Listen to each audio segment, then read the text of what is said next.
Good morning student. आज मैं आप लोग को हिंदी व्याकरण का पार्ट 1 पढ़ा रही हूँ। उस पाठ का नाम है समास। अब हम यहाँ पर देखेंगे कि समास क्या है या समास का कितने भेद होते हैं, इसके बारे में हम जानकारी लेंगे। तो सबसे पहले हम समास के बारे में जानते हैं कि दो या दो से अधिक संबंधित शब्दों को मिलाकर एक शब्द में संक्षिप्त कर देने को हम समास कहते हैं। जैसे कि यहाँ पर बहुत सारे दिया गया है उदाहरण, जैसे माता पिता, दशानन, घुड़सवार इत्यादि। अब यहाँ पर आता है समास। समास के भेद, समास का कितने भेद है? समास के 6 भेद बताया गया है।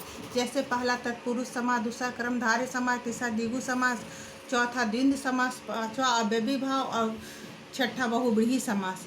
ये 6 बताए गए हैं। अब हम इन समास के भेदों को एक एक करके देखेंगे। जैसे कि पहला हम तत्पुरुष समास के बारे में देख रहे हैं कि तत्पुरुष समास क्या है या तत्पुरुष समास के कितने भेद होते हैं, इसके बारे में हम पहले देखेंगे।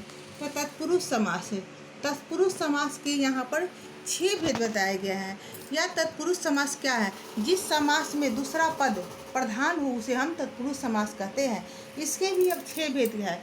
जैसे कि कर्म तत्पुरुष, करण तत्पुरुष, संप्रदान तत्पुरुष, पदान तत्पुरुष, संबंध तत्पुरुष और अधिकरण तत्पुरुष।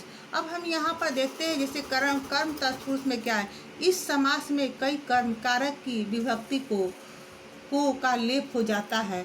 इसमें बता रहा है कि इस समास में, कर्म समास में कर्म कारक के विभक्ति जैसे को होता है उसका लोप हो जाता है, यानी वो हमें दिखता नहीं, जिससे स्वर्ग को प्राप्त। तो यहाँ पर इसका हम इस समासिक पर जोड़ेंगे तो ये हो जाएगा जिसे स्वर्ग प्राप्त हो गया था।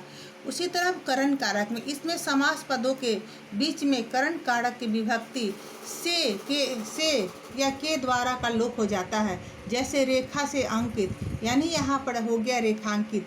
उसी तरह तीसरा है संप्रदान में, इसमें समास पदों के बीच में संप्रदान कारक की विभक्ति के लिए का लोप होता है। जैसे रसोई के लिए, यहाँ पर हो गया रसोई घर, रसोई के लिए घर यानी रसोई घर।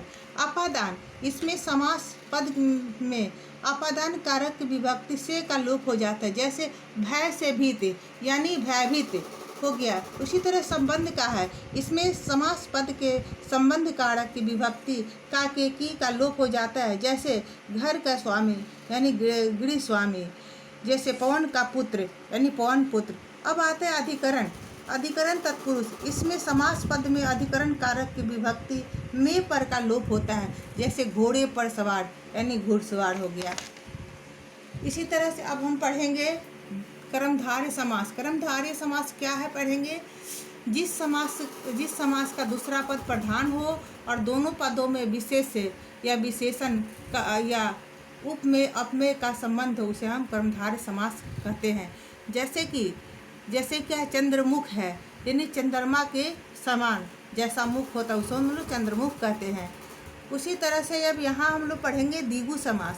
जिस समास का पहला पद संख्यावाची हो और दूसरा समासिक पद समूह का बोध कराता है उसे हम लोग द्विगु समास कहते हैं।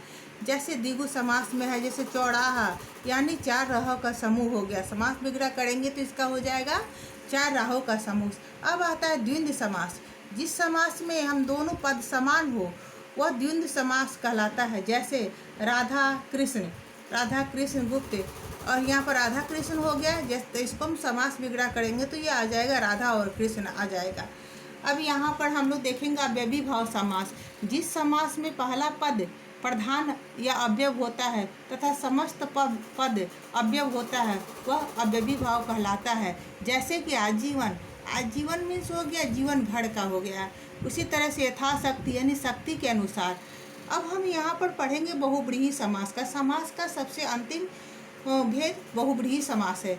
जिस समास में कोई पद प्रधान न हो तथा समस्त पद किसी अन्य अर्थ का बोध कराते हो उन्हें बहुव्रीहि समास कहा जाता है। जैसे कि यहाँ पर दिया नीलकंठ यानी जिसका नील प्लस कंठ नीलकंठ हो गया। पीताम्बर पीत प्लस अम्बर, दशानन 10 प्लस आनन। जैसे नीलकंठ का हो गया नीला है कंठ जिसका, पीताम्बर पीला है अंबर जिसका, और दशानन का होगा 10 है आनन जिसकी, यानी रावण को कहते हैं। तो ये आज का हम लोग का चैप्टर रहा। इसका वही आप लोग filling the blank true false ये सब बुक में करेंगे, सिर्फ प्रश्न उत्तर ही आप लोग कॉपी में करेंगे। तो ये आज आपका चैप्टर रहा। Thank you.